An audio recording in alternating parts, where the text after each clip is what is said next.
लोग तरह तरह के उपाय करने के लिए तैयार हो जाएंगे। रत्न पहन लेंगे, हवन कर लेंगे, पूजा कर लेंगे, तीर्थ यात्रा कर लेंगे, बहुत कुछ कर लेंगे। लेकिन एक चीज़ है जो करने से लोग बचते हैं, जहाँ पर उनका लालच बीच में आ जाता है, कभी आलस बीच में आ जाता है और कभी कभी अज्ञान बीच में आ जाता है। तो ये कौन सी चीज़ है जिसको लोग अक्सर इग्नोर कर देते हैं?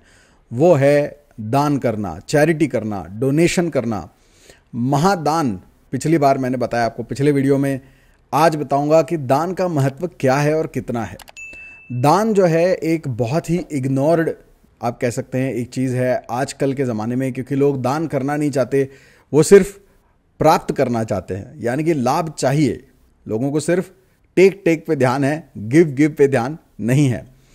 लेकिन अगर आप गरुड़ पुराण खोलकर देखते हैं, गरुड़ पुराण में 8वें अध्याय में आप देखेंगे कि क्लियरली ये कहा गया है कि आपको जीवन में जो भी मिला है, जितना भी पैसा, घर, गाड़ी और आपके रिश्ते, ये सारे पीछे छूट जाएंगे जब आपकी मृत्यु हो जाएगी।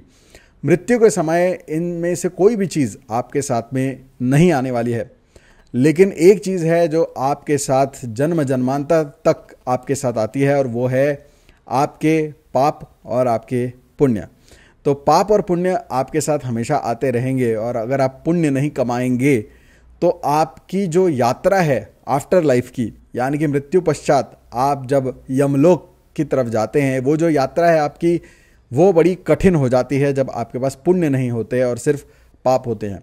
पिछले वीडियो में भी मैंने आपको बोला एक बार कि वैतरणी नदी के बारे में काफ़ी वर्णन आता है गरुड़ पुराण में, और ये जो नदी है और ये जो रास्ता है यमलोक की तरफ जाता है, और इसका जो वर्णन है बड़ा ही अजीब है, बड़ा ही विचित्र है, भयावह है, क्योंकि इसमें खून की नदी का वर्णन है कि ये खून की नदी है। इसमें तरह तरह के विषैले और भयावह जानवरों का वर्णन है कि ये सब जो है वो आपको काटते हैं, खाते हैं। तरह तरह के जो है राक्षसों जैसे दिखने वाले जो जीव हैं वो आपका वहाँ पर नोच नोच कर बुरा हाल कर देते हैं।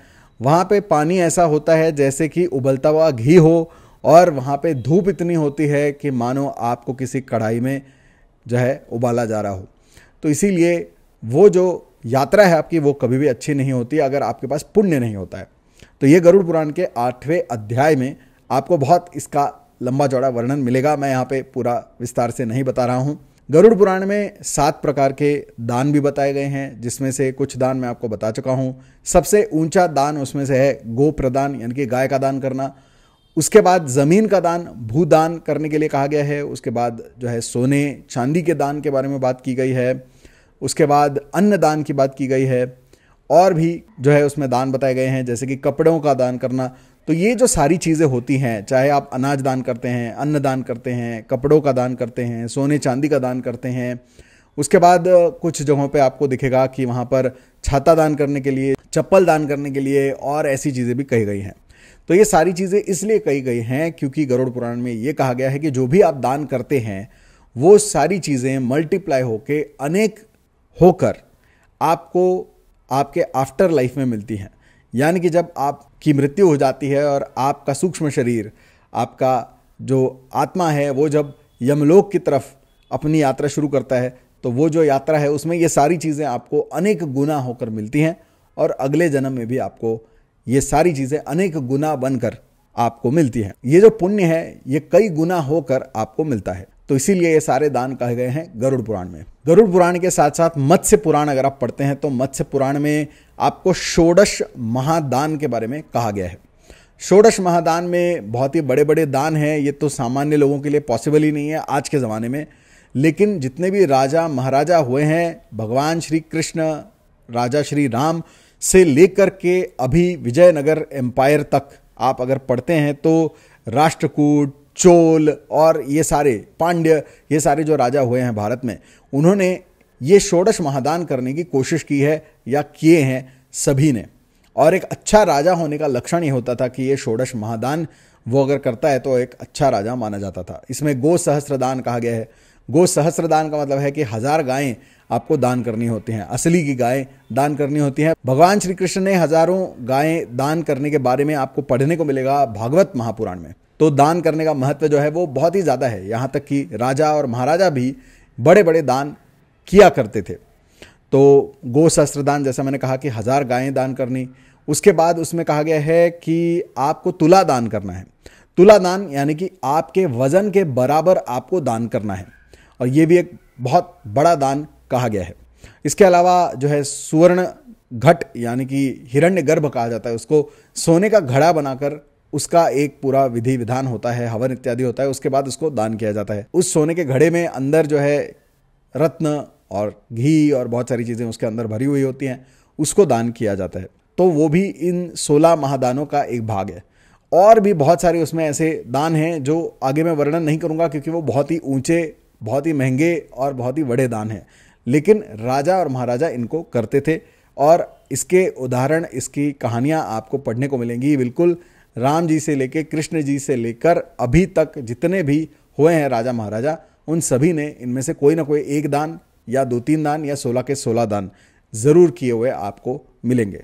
बताने का मतलब यह है कि दान का महत्व बहुत ही ज्यादा होता है। श्री कृष्ण के जीवन में अगर आप देखते हैं, भागवत पुराण में और विष्णु पुराण में अगर आप पढ़ेंगे, तो अलग अलग जगहों पे आप देखेंगे कि श्री कृष्ण ने जो है दान बहुत ज़्यादा किया है। यहाँ पर गो सहस्त्र दान मैंने ऑलरेडी बता दिया आपको कि 1000 गायें दान की हैं भगवान श्री कृष्ण ने। यहाँ तक मैंने कुछ किताबें पढ़ी हैं, वहाँ पे तो ये कहा गया है कि ऐसा अनेकों बार उन्होंने किया था। इसके अलावा सोने का दान उन्होंने किया है, चांदी का दान उन्होंने किया है, तुला दान उन्होंने किया है। अगर आपने भागवत महापुराण पढ़ा है तो उसमें आपको सत्यभामा जी की जो कथा है वो पता होगी कि सत्यभामा जी जो है उन्होंने श्री कृष्ण को दान कर दिया नारद मुनि को, और फिर जब उनको अपनी गलती का एहसास हुआ तो उन्होंने नारद मुनि से ये प्रार्थना की कि वापस करें श्री कृष्ण को, मेरे पति को मुझे वापस करें। तो नारद मुनि ने ये कहा कि आपको तुला दान करना पड़ेगा, तो मैं इनको वापस दे दूंगा। तो उन्होंने तुला दान किया। फिर उन्होंने जो है श्री कृष्ण को एक तरफ बिठाया, तुला के एक तरफ बिठाया, दूसरी तरफ सोने, रत्न और न जाने कितनी ही वैल्यूएबल चीज़ें, एक्सपेंसिव चीज़ें वहाँ पे रख दी। लेकिन श्री कृष्ण जो है उनका जो पलड़ा है वो तो भारी है। उसके बाद रुक्मिणी जी आती हैं और वो समझाती हैं सत्यभामा जी को कि तुम भगवान को कभी भी जो है सोने पैसे से जो है तुम तोल नहीं सकती। तो यहाँ पर तुम्हारा जो भाव है, भक्ति है, वो ज़्यादा ज़रूरी है। और यहाँ पर तुम तुलसी का एक पत्ता भक्ति से रख दो उस तुला में, तो तुम देखोगी कि ये तुला दान तुम्हारा पूर्ण हो जाएगा। और उन्होंने तुलसी का पत्ता रखा और श्री कृष्ण का जो पलड़ा है वो हल्का हो गया और तुला दान जो है वो सक्सेसफुल हो गया।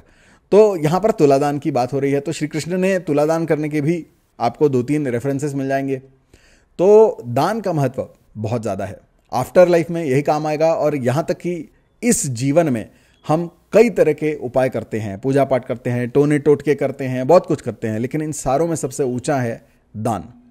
किसी भी तरह का दान आप करते हैं इनमें से, चाहे वो गोप्रदान हो, चाहे मैंने रक्तदान कहा आपको, चाहे मैंने आपको कहा कि तुला दान है, आज मैंने बताया आपको, तो तुला दान हो, और उसके साथ साथ केश दान मैंने कहा। उसके अलावा फिर बहुत सारे दान जो मैंने आज बताया आपको, गरुड़ पुराण के हिसाब से भी बहुत सारे दान होते हैं। तो ये सारे ही दान महादान होते हैं, और ये जो है पुण्य आपके अभी के कुंडली के सारे दोष मिटा सकता है। ऊपर से आगे आफ्टर लाइफ में भी काम आएगा, अगले जन्म में भी काम आएगा, यहाँ तक कि आने वाली 7 पीढ़ियों तक इसके जो पुण्य है वो आगे आपका चलता रहेगा, आपकी आगे वाली पीढ़ियों के लिए।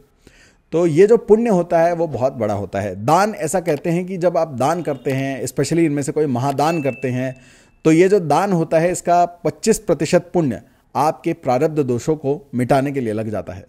25% उसमें से जो पुण्य है वो आपके अभी के दोषों के लिए इस्तेमाल हो जाता है। आपके अभी के दोष हट जाते हैं और आप जो भी प्राप्त करना चाहते हैं वो इच्छित फल प्राप्ति आपको हो जाती है। 25% आपके पितरों की मुक्ति के लिए वो पुण्य खर्च हो जाता है, और 25% आपके आने वाली जनरेशन के लिए, यानी आपकी अगली पीढ़ी के लिए जो है वो इस्तेमाल हो जाता है। ऐसी एक मान्यता है। तो ऐसा कुछ संत हैं, महात्मा हैं, उनकी किताबें मैंने ये पढ़ा हुआ था, तो ऐसा भी मानते हैं। तो अगर आप रक्तदान, केशदान, गोप्रदान और सुवर्ण घट का दान और ये सारे बड़े बड़े दान नहीं कर सकते, और आप सिर्फ एक ही दान करना चाहते हैं कि जो एक दान है लेकिन वो महादान है, या जो मैं बार बार कर सकूं, या जो मैं थोड़ा अफोर्डेबल तरीके से कर सकूं, तो आज का मेरा जो आपके लिए प्रिस्क्रिप्शन होगा वो है तुला दान। तुला दान एक महादान है। इसमें आपके वजन के बराबर जो भी चीज़ आप दान करना चाहते हैं आप कर सकते हैं। और यहाँ पे अच्छी बात यह है कि क्या दान करना है ये आपके हाथ में है, करना उतना है जितना आपका वजन हो।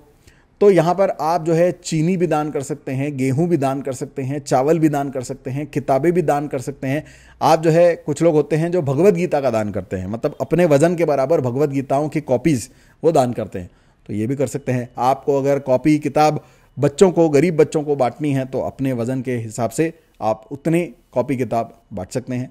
अनाज, अन्न दान कर सकते हैं। अगर आपने खिचड़ी बनाई है, बहुत सारी खीर बनाई है, जो है हलवा पूड़ी बनाई है, तो अपने वजन के बराबर आप अगर उसको तोल के दान करते हैं तो उससे भी आपको फायदा होगा। तो यहाँ पर आप अन्नदान भी कर सकते हैं। और इसी प्रकार से अगर कोई बहुत ही धनी है तो वो सोना भी दान कर सकते हैं, चांदी भी दान कर सकते हैं, कैश भी दान कर सकते हैं। ये आपके ऊपर है, ठीक है ना। तो आप अगर गेहूं चावल दान करते हैं तो आपके वजन के बराबर बहुत ज़्यादा तो नहीं होगा, ठीक है, क्योंकि नॉर्मली कितना वजन होगा आपका, 50, 60, 70, 80, 100, 200, उससे ज़्यादा तो नहीं होगा। तो उतने किलो कोई अनाज या कुछ अगर आप दान कर देते हैं तो उसका जो खर्चा है वो गो प्रदान या बड़े बड़े जो दान मैंने कहे उतना ज़्यादा तो नहीं होगा। तो वो चॉइस आपके हाथ में होता है। अब यहाँ पे कुछ लोगों को ऐसा लगेगा कि ये तुला दान करने के लिए इतनी बड़ी तुला कहाँ से लाएंगे हम।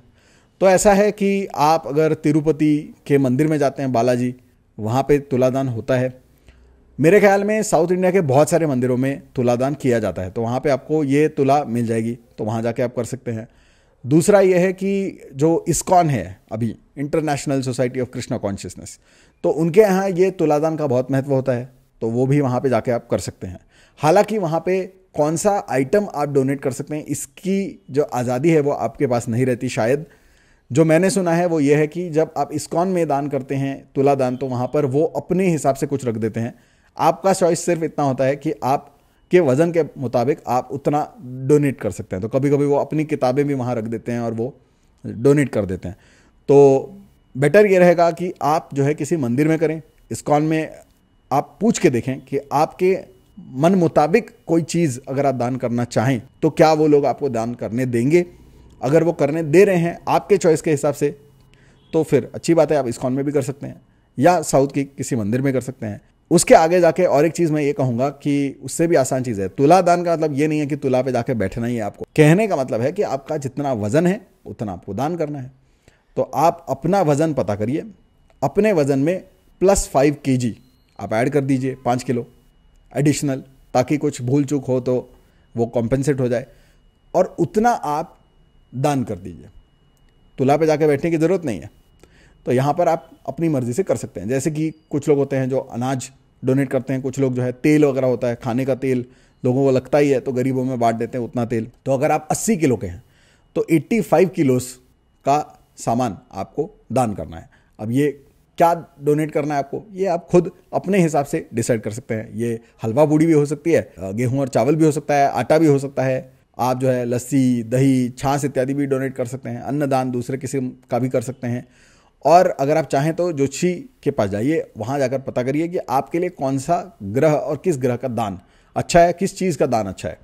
वो आपको 3-4 ऑप्शंस बताएंगे, आप उन चीज़ों का तुला दान कर सकते हैं। अब यहाँ पर आप तुला अगर नहीं है तो अपने वज़न +5 किलोस उतना लेकर आप किसी एनजीओ में या अपने पहचान के किसी गरीब व्यक्ति को उसे दान कर सकते हैं। अब ये दान कितने लोगों को करना चाहिए इसका भी कोई लिमिटेशन नहीं है। आप एक इंसान को भी दे सकते हैं, अनेकों को भी दे सकते हैं। और तुला दान जो है वो अनेक राजे महाराजे आप देखेंगे पुराणों में उन्होंने किए हुए हैं। तो आज ये वीडियो बनाने का मतलब और मकसद ये था कि दान जो है वो बहुत इग्नोर्ड है और लोग अपने आलस और लालच और अज्ञान के वजह से नहीं करते दान। वो जो है मंत्र कर लेंगे, टोने टोटके कर लेंगे, तरह तरह के विधि विधान कर लेंगे, लेकिन वो दान नहीं करेंगे।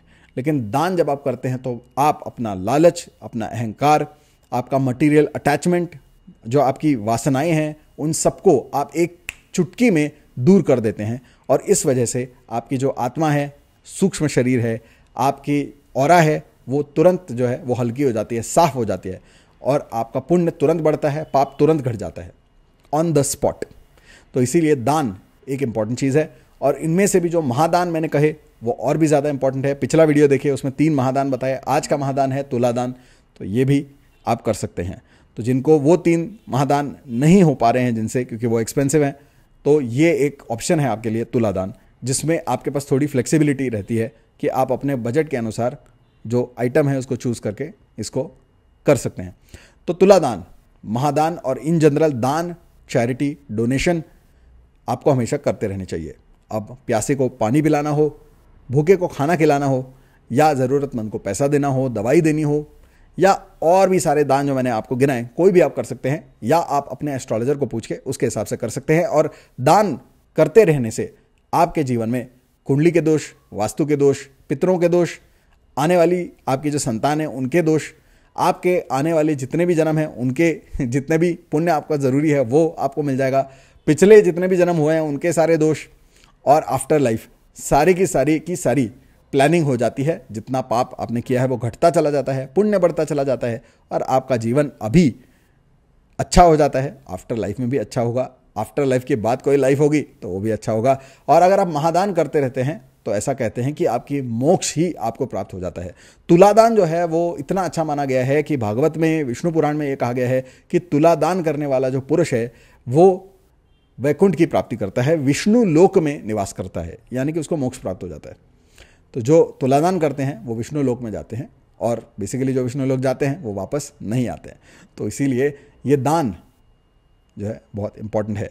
तो करिए, दान करिए।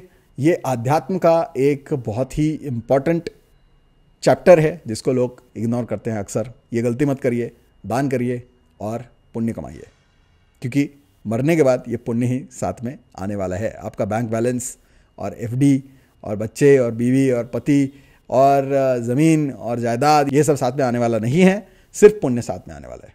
तो ये याद रखिए हमेशा। ओके, सो ये था आज का हमारा video, illustrating the benefits and importance of charity, donation, दान, महादान इत्यादि। तो करिए और लाभ लीजिए। देखते रहिए मेरे इस चैनल को, सब्सक्राइब करिए, लाइक करिए इस वीडियो को, ज़्यादा से ज़्यादा शेयर करिए, और मिलते हैं अगले एपिसोड में of outwitting the stars with more amazing auspicious पवित्र इन्फॉर्मेशन। तब तक के लिए may God bless you all.